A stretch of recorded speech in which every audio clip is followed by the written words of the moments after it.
The American people have had to endure two of the worst mass shootings in recent history in just the span of 10 days. One of them happened to be in my home state of New York, in the dear city of Buffalo.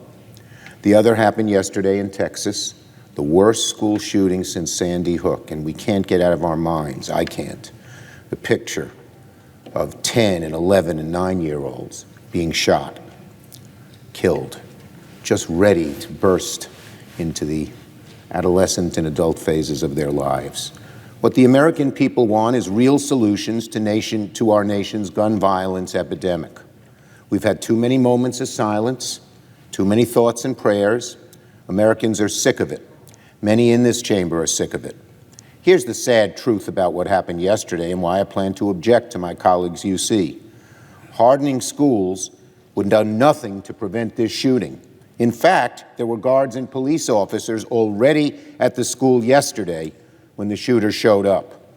One was a school police officer, two were from the Uvalde Police Department. The shooter got past all of them with 2 assault weapons that he purchased. They couldn't stop him. The bill would not have protected those children. More guns won't protect our children. That is the wrong answer.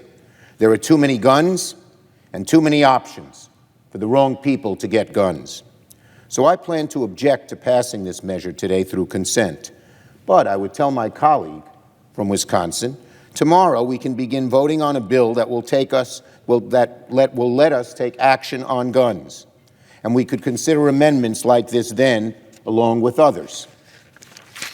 Tomorrow, the Senate is scheduled to take the first step in responding to the shooting that happened in my home state of New York 2 weeks ago, and so many other mass shootings over the years that have been motivated by race.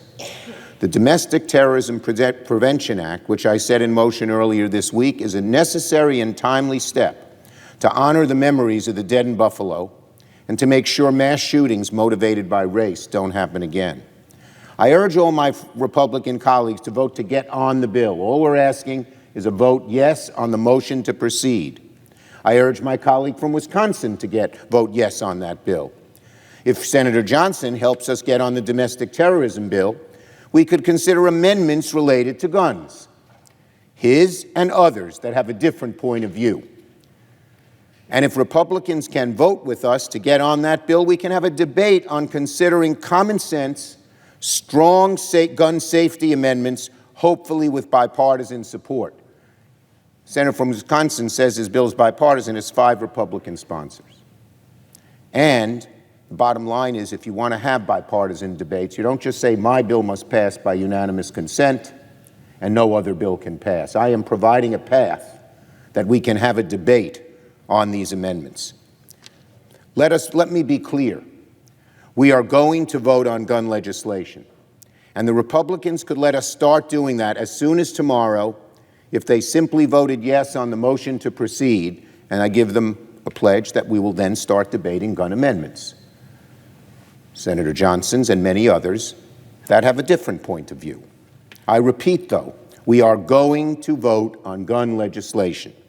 The American people are tired of moments of silence, tired of the kind words offering thoughts and prayers. We can use the domestic terrorism bill tomorrow to begin, I repeat, to begin considering gun safety amendments. And we can consider the proposal he brings to the floor today. So we won't just have this amendment, we'll have a lot of amendments to debate. And that seems perfectly fair and, in fact, bipartisan. Alone, the Johnson bill is not in any way, shape, or form a sufficient solution. And so I object.